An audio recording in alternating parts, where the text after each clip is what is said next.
Pernahkah kamu merasa bahwa orang yang paling kamu percaya di dunia ini bisa jadi orang pertama yang melukai hatimu saat kamu paling rapuh?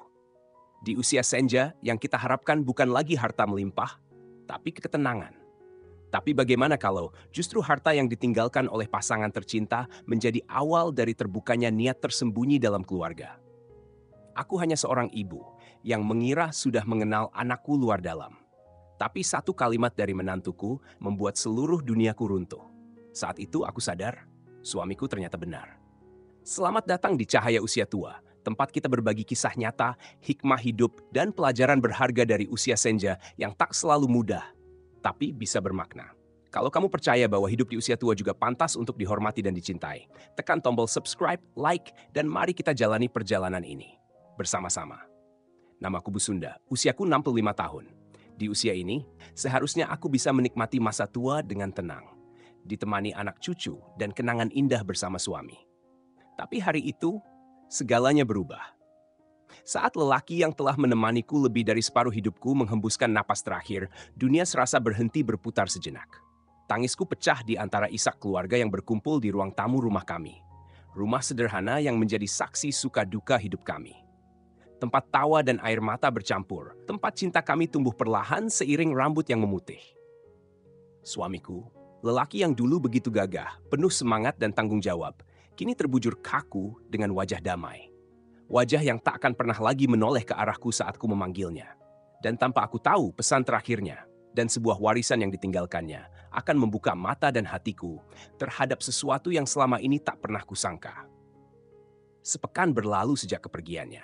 Aku masih larut dalam duka, terseret arus kenangan yang datang tanpa permisi. Namun, hidup tak pernah menawarkan jeda bagi mereka yang tertinggal. Ada urusan-urusan duniawi yang harus diselesaikan. Salah satunya, warisan. Tak pernah terlintas dalam pikiranku bahwa urusan harta peninggalan akan menjadi babak baru dalam hidupku. Selama ini, hidup kami sederhana. Memang, suamiku adalah pribadi yang pandai mengelola keuangan. Ia mendirikan usaha kecil-kecilan, menabung, berinvestasi, dan selalu memastikan keluarganya tak kekurangan. Tapi aku tak pernah benar-benar tahu seberapa besar kekayaan yang ia kumpulkan. Hari itu, notaris datang ke rumah. Ia membawa map biru tebal, berisi dokumen-dokumen yang katanya harus kubaca dan kutandatangani. Di hadapan anak dan menantuku, dengan suara bergetar notaris itu membacakan surat wasiat peninggalan suamiku. Seluruh warisan, baik berupa aset, tabungan maupun properti, saya serahkan sepenuhnya kepada istri saya, Siti Rahmawati. Aku tercengang.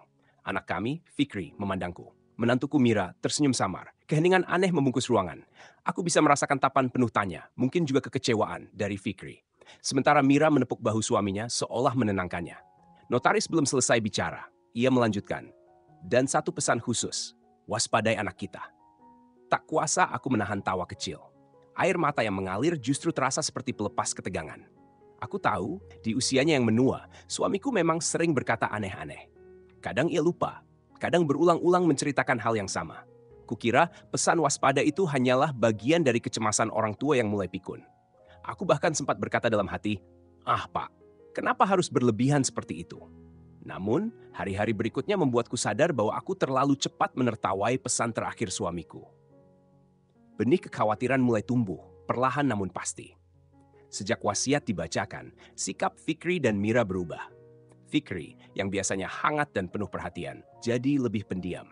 Ia jarang mengunjungiku. Sementara Mira, menantuku, justru semakin sering datang. Alasannya bermacam-macam. Kadang ingin menemaniku, kadang membawakan makanan, kadang hanya sekadar ngobrol. Awalnya, aku bersyukur. Kukira Mira benar-benar tulus ingin mendampingi ibu mertuanya yang baru saja kehilangan suami. Tapi lama-lama, aku mulai merasa ada yang janggal. Ia terlalu sering menanyakan soal tabungan, aset, bahkan secara halus menyarankan agar aku menyerahkan pengelolaan keuangan pada Fikri. Katanya, ibu pasti capek kalau harus mengurus semua sendiri. Fikri kan anak ibu satu-satunya, biar dia saja yang mengatur semuanya. Aku hanya tersenyum, berusaha menahan perasaan tidak nyaman yang mulai menyelinap. Dalam hati, aku teringat pesan suamiku. Waspadai anak kita. Tapi aku menepisnya. Tidak mungkin anakku sendiri akan berbuat curang, pikirku. Hingga suatu sore, aku mendengar percakapan mereka tanpa sengaja. Aku baru saja keluar dari kamar mandi, berjalan pelan menuju dapur. Pintu kamar Fikri terbuka sedikit. Dari celah itu, suara Mira terdengar jelas. Sudah waktunya, Vic. Warisan itu hak kamu juga. Ibu nggak akan lama lagi. Umur sudah tua. Masa kamu mau terus menunggu? Fikri hanya menghela napas panjang. Suaranya lemah. Aku nggak mau memaksa ibu. Dia pasti tahu sendiri kapan waktunya membagi warisan. Mira menjawab dengan nada tajam. Kalau begitu, kita harus cari cara supaya ibu menyerahkan semuanya. Jangan sampai nanti ada yang berubah pikiran, semua bisa hilang begitu saja. Dadaku bergetar. Kaki-kakiku lemas. Kalimat itu, satu kalimat dari menantuku, membuatku merinding. Ternyata pesan suamiku bukan sekadar kekhawatiran orang tua yang pikun. Ada yang harus benar-benar kuwaspadai. Anak kami dan menantuku. Malam itu, aku tidak bisa tidur. Aku memutar ulang percakapan yang kudengar. Aku mencoba memahami di mana aku salah sebagai ibu. Kenapa anakku bisa punya niat seperti itu? Kenapa menantuku begitu bernafsu pada harta peninggalan suamiku? Bukankah selama ini aku sudah berusaha menjadi ibu yang baik? Bukankah kami selalu berusaha membahagiakan mereka? Fikri hanya menghela napas panjang. Suaranya lemah. Aku nggak mau memaksa ibu. Dia pasti tahu sendiri kapan waktunya membagi warisan. Tapi aku tak mau larut dalam pertanyaan yang tak berujung. Aku teringat pada pesan suamiku. Untungnya, aku sudah bersiap. Sejak wasiat itu dibacakan, aku memang sempat merasa cemas. Maka, aku konsultasikan pada notaris dan pengacara keluarga. Bagaimana cara terbaik untuk menjaga warisan sekaligus hubungan keluarga. Langkah pertama yang kulakukan adalah memindahkan sebagian besar tabungan ke rekening berjangka yang tidak bisa diambil dalam waktu dekat.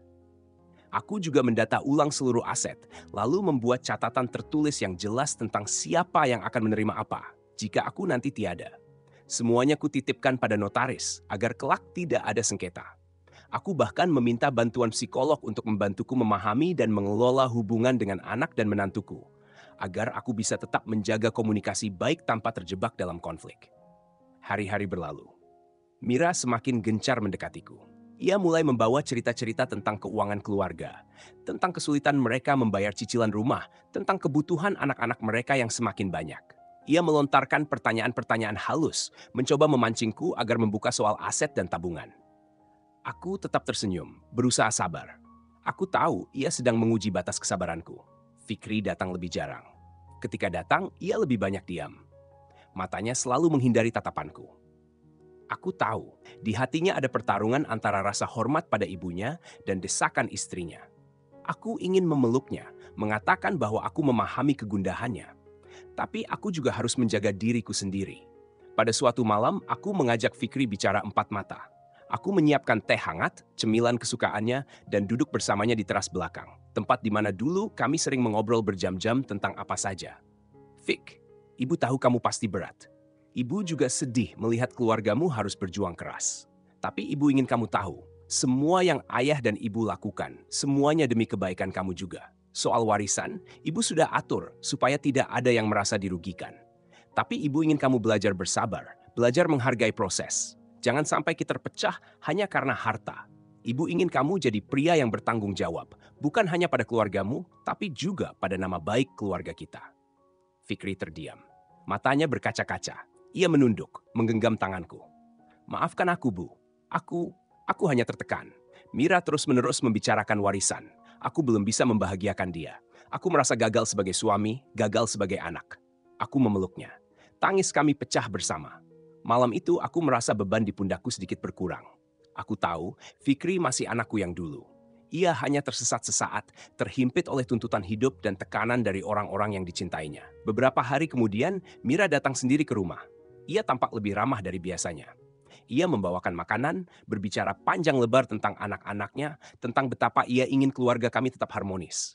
Tapi di akhir obrolan, ia kembali menyentil soal warisan. Ibu, Fikri itu sebenarnya kasihan, Bu. Dia ingin sekali membantu ibu, mengurus semua keuangan. Kalau ibu percaya sama Fikri, serahkan saja semuanya. Ibu kan sudah tua. Nanti kalau ada apa-apa, siapa yang akan mengurus? Aku menatapnya lama, lalu tersenyum. Mira, ibu tahu kamu sayang sama Fikri, tapi ibu juga ingin memberikan pelajaran pada kalian berdua. Warisan itu bukan hanya soal harta, tapi juga soal tanggung jawab. Kalau ibu serahkan semuanya sekarang, apa kalian sudah siap menanggung semua konsekuensinya? Mira terdiam. Ia menunduk, lalu pamit pulang tanpa banyak bicara. Sejak saat itu, aku semakin mantap dengan keputusanku. Aku tahu, menjaga warisan keluarga bukan hanya soal menjaga harta, tetapi juga menjaga utuhnya hubungan dan karakter anak-anak. Aku mulai mengajak Fikri dan Mira berdiskusi tentang investasi, pengelolaan aset, bahkan perencanaan keuangan jangka panjang. Aku ingin mereka belajar, bukan hanya menerima. Aku ingin mereka memahami, bukan hanya menuntut. Aku juga mulai membuka diri pada cucu-cucuku. Aku ingin mereka tumbuh dengan nilai-nilai kejujuran, kerja keras, dan rasa hormat pada orang tua. Aku sering bercerita pada mereka tentang perjuangan kakeknya, tentang bagaimana kami membangun keluarga dari nol, tentang betapa pentingnya saling percaya dan menjaga nama baik keluarga. Beberapa bulan berlalu, hubungan kami perlahan membaik. Fikri mulai lebih terbuka, sering mengajakku berdiskusi tentang banyak hal. Mira pun mulai berubah. Ia lebih banyak mendengarkan, lebih jarang menyinggung soal warisan. Aku tahu, perubahan itu tidak datang dalam semalam. Butuh waktu, butuh kesabaran, dan butuh ketegasan. Aku juga menyadari pesan suamiku adalah bentuk cinta dan perlindungan terakhirnya padaku. Ia tahu dunia tidak selalu ramah, bahkan pada keluarga sendiri.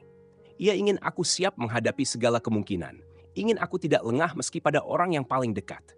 Aku bersyukur, aku mengikuti pesannya. Aku bersyukur, aku tidak menyepelekan pesan itu. Meski awalnya aku sempat menertawakannya.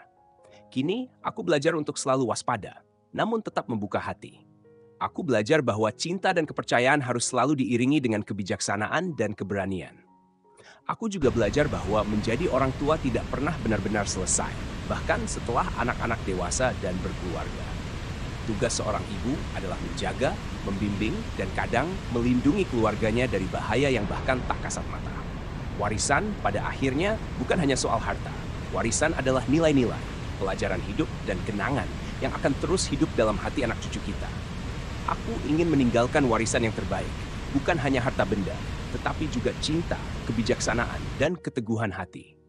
Jika suatu hari aku tiada, aku berharap anak dan menantuku akan mengingat bukan berapa banyak yang kutinggalkan, tetapi bagaimana aku memperjuangkan keluarga ini agar tetap utuh, dan bagaimana aku menjaga amanah suamiku dengan sebaik-baiknya. Aku menutup hari dengan doa, memohon pada Yang Maha Kuasa agar keluargaku selalu diberi perlindungan, kekuatan, dan kebijaksanaan. Aku tahu perjalanan ini belum selesai, tapi aku percaya dengan cinta, ketegasan, dan kewaspadaan, aku bisa menjaga keluarga ini tetap utuh, seperti yang diinginkan suamiku tercinta. Dan untukmu, suamiku tercinta, pesan terakhirmu kini bukan lagi sekadar kata-kata. Itulah cahaya kecil yang menuntunku setiap hari saat langkahku mulai goyah, saat hati ini nyaris menyerah. Aku tak lagi menertawakannya seperti dulu. Kini aku memeluk pesan itu erat-erat. Seolah kau masih di sini, membisikkan semangat dalam diam. Kami masih berjuang untuk tetap menjadi keluarga yang utuh, meski kadang dihantam badai, meski peluh dan air mata terus mengalir. Semoga dari tempatmu sekarang, kau bisa melihat kami, masih bersama, masih bertahan. Dengan cinta yang tak pernah pudar. Dan untuk kalian yang menonton hingga akhir, jika hari ini kalian kehilangan seseorang yang sangat berarti atau sedang berjuang menjaga keluarga yang nyaris runtuh, apa pesan terakhir dari orang yang kalian cintai yang masih kalian ingat hingga kini? Tulis di kolom komentar. Siapa tahu kisah kalian bisa menguatkan hati yang lain.